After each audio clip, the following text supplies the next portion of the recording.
One late night in Paris, Driss is driving his employer Philippe through the city. When waiting and traffic gets too boring, Driss breaks the speed limit and begins driving quite fast, dodging other cars and not caring about traffic signs. This causes the police to go after him, and Driss bets €100 that he can lose them, but after driving under a bridge, the cops catch up by ambushing them from both sides. Driss doesn't look too worried though, and this time, he bets €200 that he can get them an escort. The cops make him leave the car and he starts acting then, behaving offendedly and telling them Philippe can't move and he was taking him to the hospital. The officers find proof of this when they find the wheelchair in the truck and, when approaching Philippe, they see him convulsing, which is also an act. Seeing as it's an emergency, the cops forgive Driss for breaking the speed limit and offer themselves as escorts on his way to the hospital. To celebrate winning the bet, Driss plays September by Earth, Wind and Fire, and when they arrive at their destination, he shares a smoke with Philippe as soon as the cops are gone. Driss promises he'll handle it and drives them away just before the hospital staff could find them.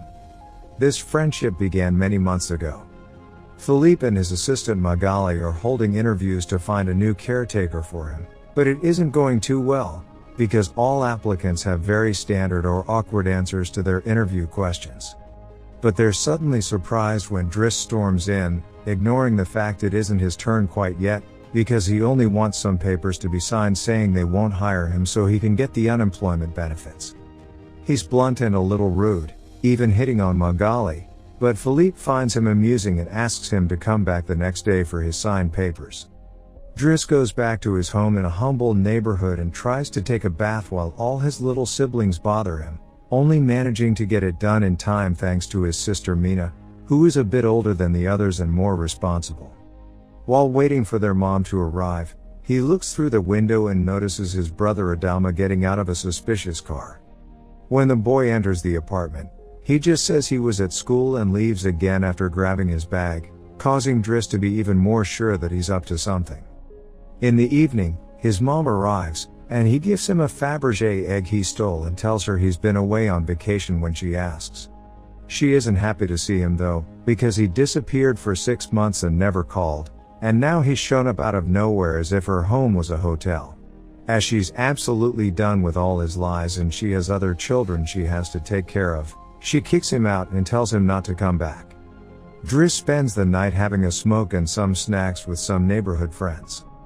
The next day, Driss goes back to Philippe's house for his papers, and he's received by the housekeeper Yvonne, who shows him around the place and tells him about Philippe's daily routine.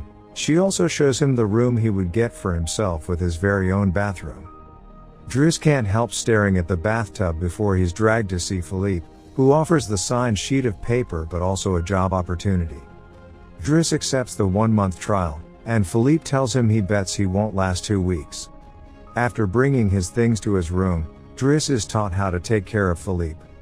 He must learn how to keep his legs stimulated, how to put him in the wheelchair, how to help him shower and change his clothes. Things get awkward when Driss discovers he must put on him some high stockings and even clean his butt after Philippe uses the bathroom, but no matter how much he complains and says he won't do those chores, he ends up accepting them as part of his job. Later in the evening, while he's enjoying a snack on the roof, he's interrupted by Philippe's daughter Elisa and her boyfriend Bastien, who are looking for a private place to make out, and he kicks them both out after refusing to share his beer. Driss quickly gets used to the daily routine with Philippe, even if at first he does make some mistakes he learns from, like handing the phone to Philippe instead of putting it on his ear or forgetting the baby monitor while having a bath. He also learns to organize his mail in different folders, most of the letters he opens for Philippe, but there's a series of private ones he isn't allowed to look at. When he finds a flyer promoting female escorts, he decides to start a file just for those instead of throwing them in the trash as Philippe says. It's not all work in this new life though. Driss still makes sure to have a good time. He keeps trying to hit on Magali to no avail, and sometimes calls escorts to join him in bed. One morning, after Yvonne comes to his room to scold him for being late, she finds some dangerous weapons in his bag, but she doesn't comment on them yet. Driss' work today is to drive Philippe around, but he refuses to put him in the back of a van as if he was cargo, so instead, he takes him on one of the fancy cars that don't see much use. Philippe, who first thinks this isn't suitable and says they should be pragmatic, is soon getting excited at the idea of a faster, less boring ride, although Yvonne still disapproves. When they try to leave the building, there's a neighbor parked at their entrance, ignoring the sign on the door that says it's forbidden. Driss wastes no time and goes after the guy, grabbing him by the front of his shirt and threatening him until he moves the car. Philippe is impressed by his actions, but Yvonne, once again, disapproves. The pair goes to a museum, where Philippe is planning to buy a piece of artwork that Driss considers not worth the money because it's just a red blotch on the canvas. Afterward, Philippe meets with a relative of his, who tells him everyone is worried about Driss since he can be violent. He's also discovered he has a criminal record, but Philippe doesn't care. He appreciates Driss because he doesn't pity him and doesn't mind joking around with him. After another failed attempt at hitting on Magali, Driss has dinner with Yvonne in the kitchen while listening to Philippe dictate a letter to Magali. Claiming it's a private conversation, Yvonne turns off the baby monitor and proceeds to explain what's going on. Philippe is pen pals with a woman called Eleanor. Those are the letters he didn't let Driss open. But he's never met Eleanor in person. Their relationship is purely epistolary. Speaking of love, Driss teases Yvonne for the looks the gardener gives her all the time before going to bed. He's trying to sleep when he hears some weird sounds coming from the baby monitor. Philippe is having trouble breathing. Not being capable to ignore him even if he tries, Driss goes to his room and gently guides him through the attack with soothing words and a wet cloth to wipe his face. Philippe eventually falls asleep, only to wake up again moments later, saying he needs air. This time Driss doesn't hesitate. He puts Philippe on the wheelchair, covers him with blankets, and takes him out for a stroll by the river. This is the first time Philippe has seen Paris at night in a long time, and now he's more relaxed. He explains to Driss that the medicine can only do so much and he sometimes experiences phantom pain. When they see some girls walking by, Philippe also confesses he isn't capable of pleasuring a woman because of his situation, but he still can enjoy some satisfaction when he gets his ears massaged because they are sensitive zones. When the phantom pain threatens to appear again, Driss shares one of his joints with Philippe, who is skeptical at first but ends up loving it. Afterward, they go to a restaurant, where they joke around while sharing a meal, and Philippe decides to share more of his story. He met his wife when they were students, and shortly after they got married, she had 5 miscarriages and was diagnosed with an incurable, terminal illness. That's when they adopted Elisa. Philippe has always loved competitions, extreme sports, and speed, and a paraglider gave him that. It was during a paragliding session that bad weather caused him to crash and break his vertebrae, although he still thinks his real handicap isn't the chair but living without his wife. After joking around some more, Philippe remembers the date and realizes Driss has passed his 1-month trial, so he's now officially hired. But he needs to start by bringing back the Fabergé egg he stole because it was a gift from his wife. She would give him one every year, and he has exactly 25, matching their time together. The next day, Driss goes to talk to Mina when she's leaving school, who is a bit offended because he hasn't been answering her messages except to ask her to look for the egg. She also tells him about some cops that have been calling their home. Afterward, he visits Adama, who confesses he was found with 30 grams on him. Driss wants to take him to lunch, but Adama refuses and instead gets in the same suspicious car from before. Later on, Driss is allowed to be present while Philippe dictates his letter for Eleanor to Magali. He thinks this purple prose is very boring and that Philippe should be more direct. He's also baffled to hear that this has been going on for 6 months and they never exchanged pictures.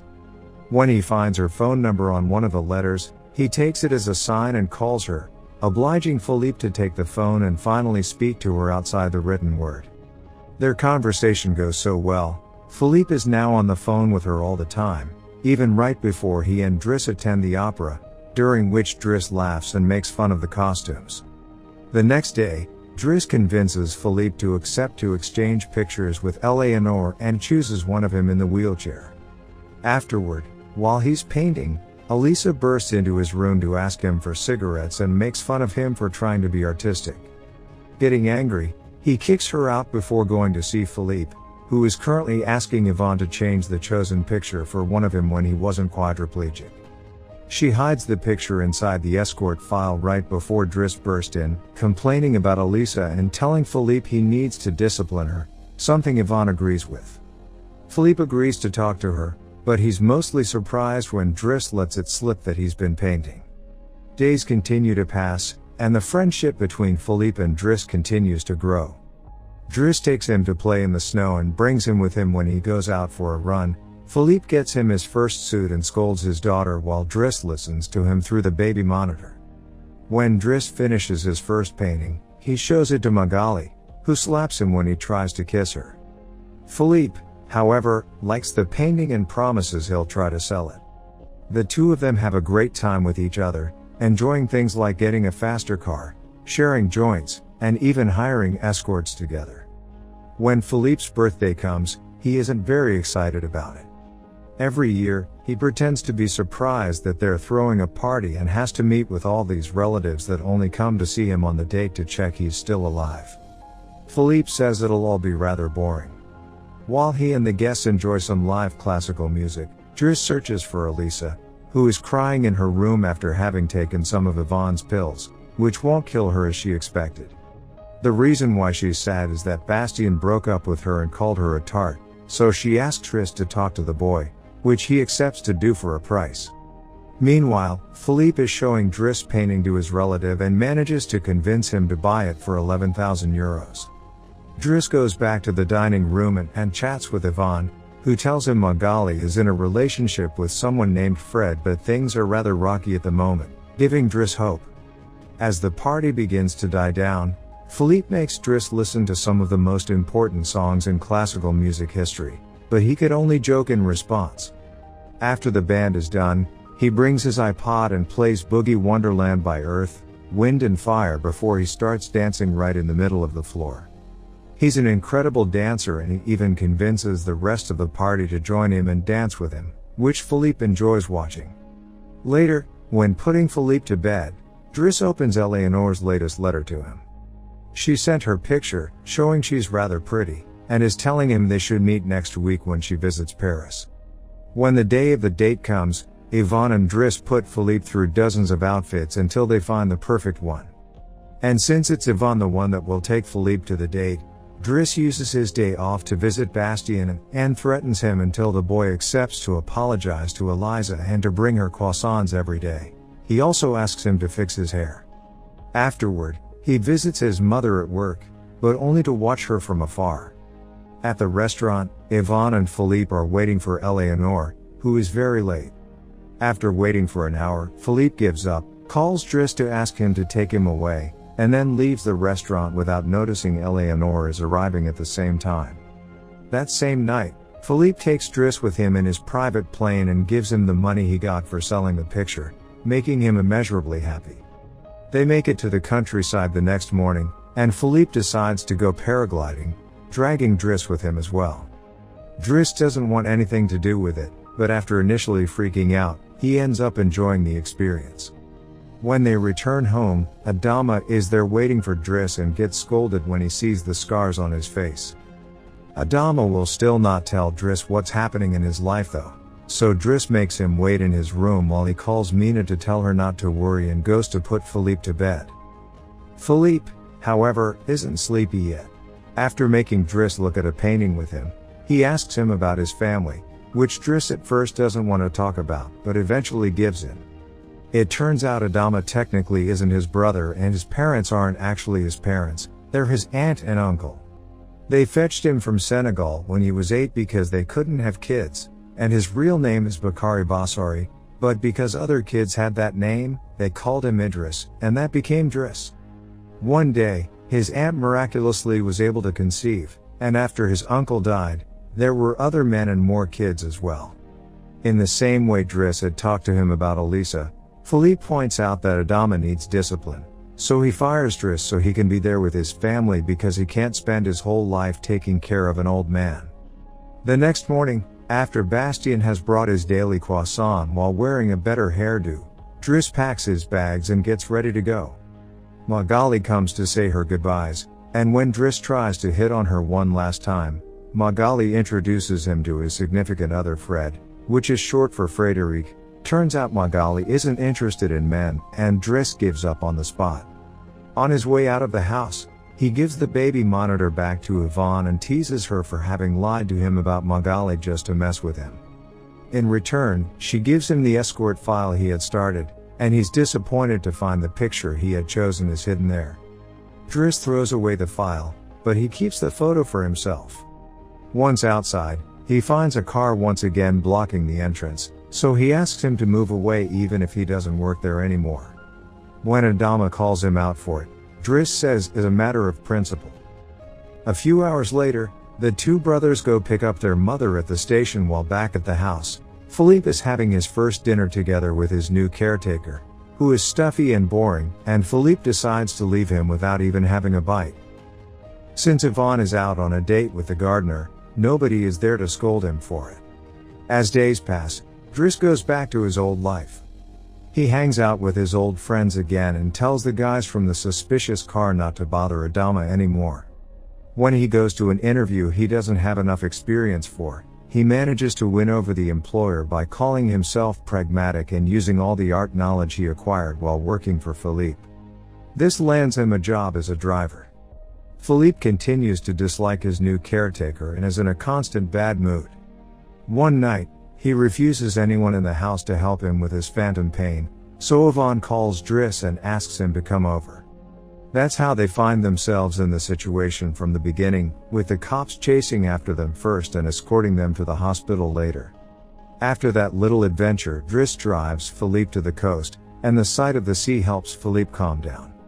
Sometime later, Driss takes care of Philippe's overgrown beard before taking him to a restaurant for lunch, but he doesn't stay, because someone else will be making Philippe company today. Driss wishes him luck and finally gives him back his egg before leaving, and Philippe starts worrying about being alone until he sees who his date is, Eleanor, who is delighted to see him and doesn't mind the chair at all. The real Count Philippe Pozzo di Borgo now lives in Morocco. He has remarried and has 2 daughters.